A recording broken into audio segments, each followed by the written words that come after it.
한 시대의 끝과 새로운 시대의 시작.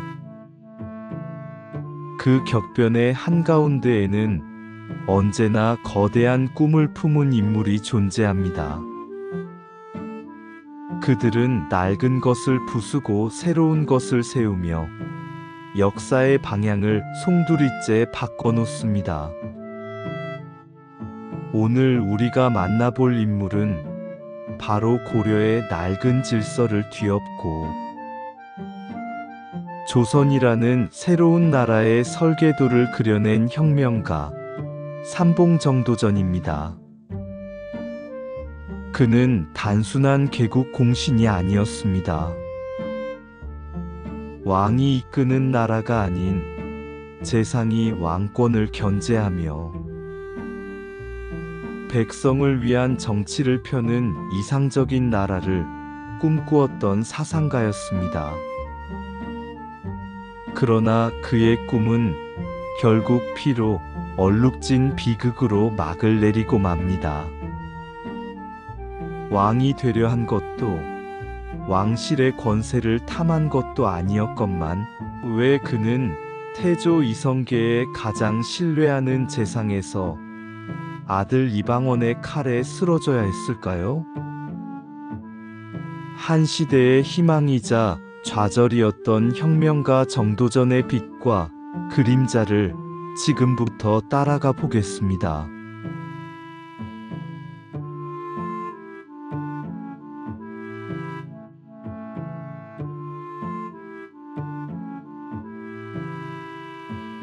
(1342년) 고려의 끝자락, 지금의 경북 영주 땅에서 한 사내가 태어났습니다.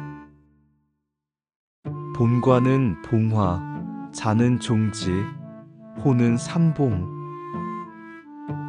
그의 이름은 정도전. 그는 고위 관료를 지낸 아버지 정운경 밑에서 자라며 당시 최고의 학자였던 목은 이세계 문화에서 학문을 배웠습니다. 포은 정몽주와는 동문수학하며 학문적 교류를 나누었고 함께 고려의 미래를 고민하는 젊은 지식인이었습니다. 이 시기 그는 과거에 급제하여 충주사록, 전교주부 등의 관직을 역임하며 관리로서 첫걸음을 뗍니다.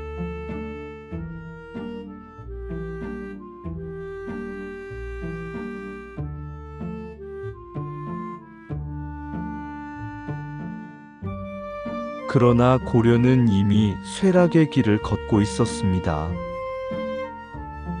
권문세족의 횡포, 부패한 관리들, 잦은 왜구의 침략과 원나라의 간섭, 백성들의 삶은 고통과 신음 속에 있었습니다. 젊은 정도전은 이러한 현실에 깊이 절망했습니다. 그는 고려가 이미 병들 대로 병들어 고칠 수 없는 상황에 이르렀다고 판단했습니다. 당시 신진사대부들은 개혁을 꿈꿨으나 그 방법론에서 정몽주와 정도전은 다른 길을 걷기 시작했습니다. 정몽주는 고려 개혁을 통해 기존 체제를 유지하고자 했지만 정도전은 역성혁명, 즉 새로운 왕조를 세워야만 백성들을 구할 수 있다고 확신했습니다.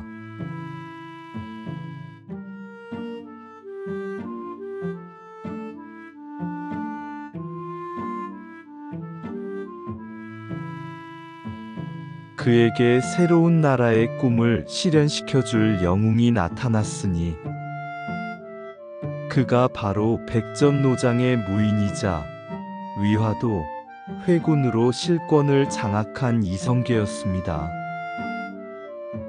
정도전은 이성계에게서 새로운 시대를 열 강력한 힘과 의지를 보았습니다. 1383년 정도전은 함경도 함주로 이성계를 찾아가 그의 막부가 됩니다. 두 사람은 밤늦도록 술잔을 기울이며 정사를 논했고, 정도전은 이성계를 새로운 왕조의 주인으로 만들 구상을 시작했습니다. 그는 이성계의 뛰어난 무력과 리더십을 보며 자신이 꿈꾸는 백성을 위한 나라를 만들 수 있다고 확신했습니다.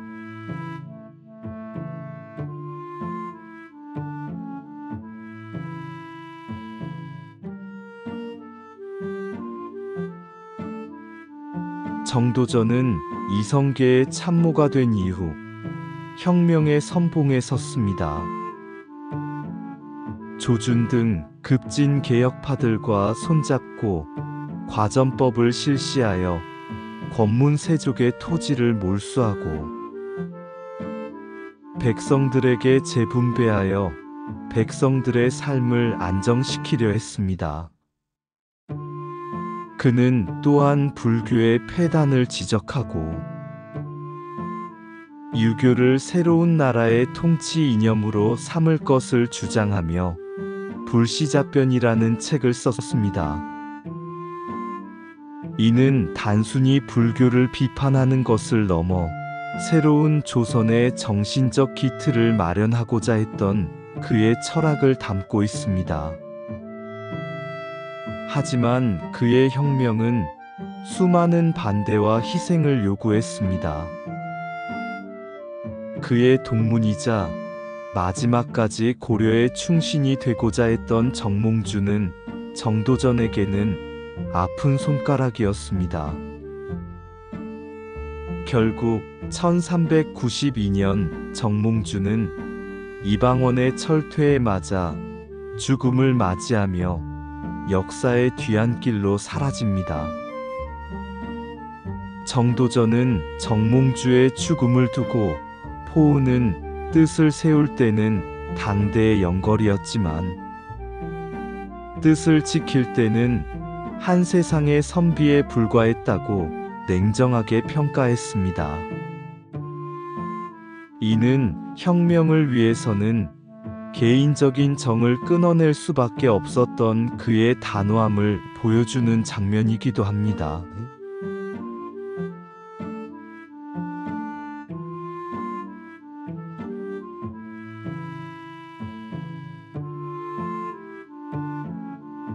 마침내 1392년 이성계는 고려를 무너뜨리고 조선을 건국하며 새로운 왕조의 태조가 됩니다.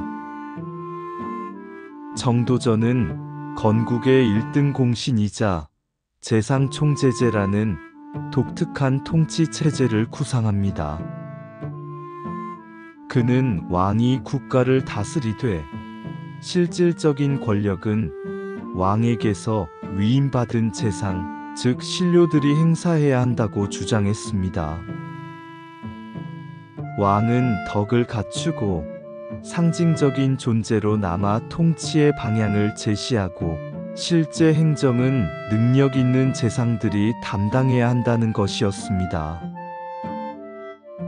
이는 왕권이 지나치게 비대해지는 것을 막고 유교적 이상을 실현하는 민본주의 국가를 만들고자 하는 그의 신념이 담겨 있었습니다. 그는 조선의 정치, 경제, 국방, 사상 모든 분야의 설계도를 그렸고 그 자신이 최고 통치기관인 의정부의 핵심 인물이 되어 정무를 총괄했습니다.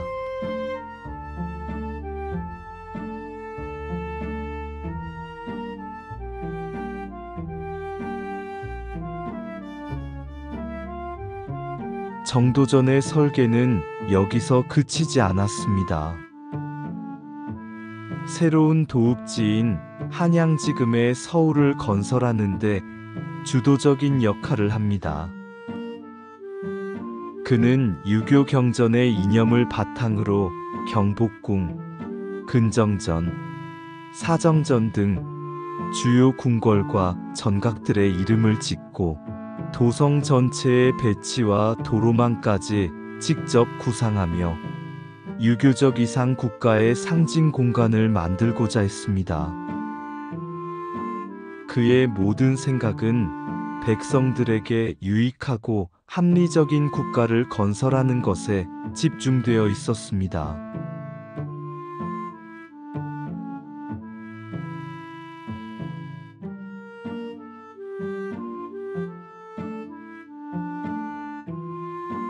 그러나 정도전의 이러한 재상 중심의 국정 운영 구상은 강력한 왕권을 꿈꾸는 이방원과 필연적으로 충돌할 수밖에 없었습니다.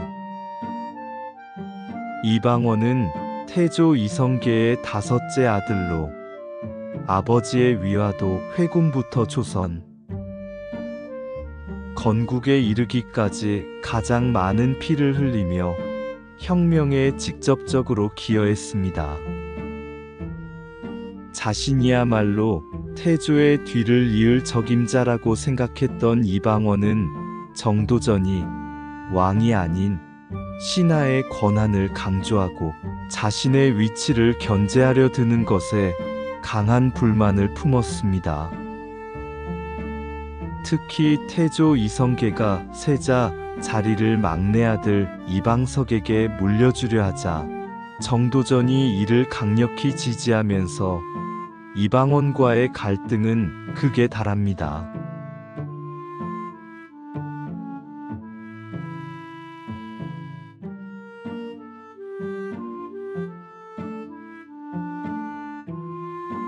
이방원은 정도전이 세자의 외척들과 손잡고 자신을 비롯한 개국 공신들을 제거하려 한다고 판단했습니다. 이는 곧 제1차 왕자의 난의 불씨가 됩니다. 1398년 8월 26일 이방원은 사병을 동원하여 정도전의 사절을 급습합니다.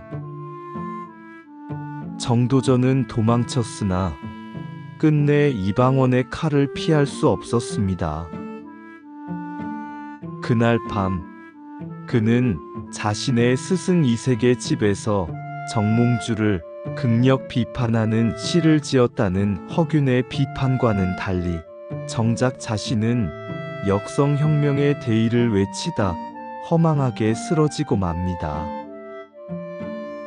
정도전은 57세의 나이로 비극적인 최후를 맞이합니다. 조선의 설계자이자 이상 국가를 꿈꾸던 혁명가의 화려했던 꿈은 이렇게 피로써 막을 내렸습니다.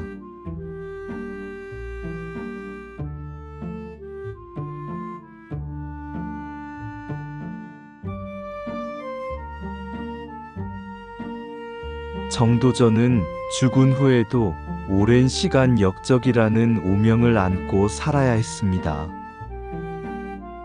그가 주장했던 재상총제제는 왕권 강화를 통해 절대 군주를 꿈꾸었던 이방원에 의해 철저히 부정되었고 세종대 때 잠시 재조명되는 듯 했으나 다시 잊히고 오랜 시간이 흐른 뒤에야 비로소 그의 사상과 업적이 재평가되기 시작했습니다.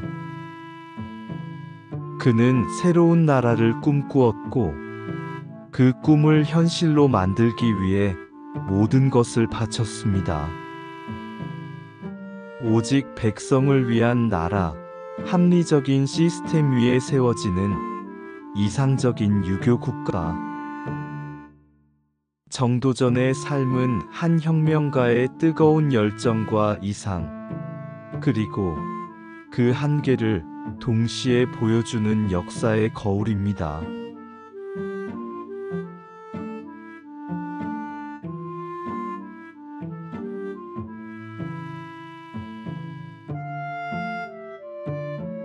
왕이 아닌 재상이 나라를 이끌어야 한다는 그의 사상은 시대를 너무 앞서간 것일까요? 아니면 왕권에 대한 불운한 도전이었을까요? 역사의 뒤편으로 사라져갔던 정도전의 빛나는 꿈과 비극적인 최후는 오늘날 우리에게도 바람직한 통치란 무엇인가라는 묵직한 질문을 던지고 있습니다. 이야기 한국사 조선편 왕과 백성의 숨은 이야기. 다음 편에서는 또 어떤 역사의 숨은 이야기를 만나게 될까요? 긴 시간 함께 해주셔서 감사합니다.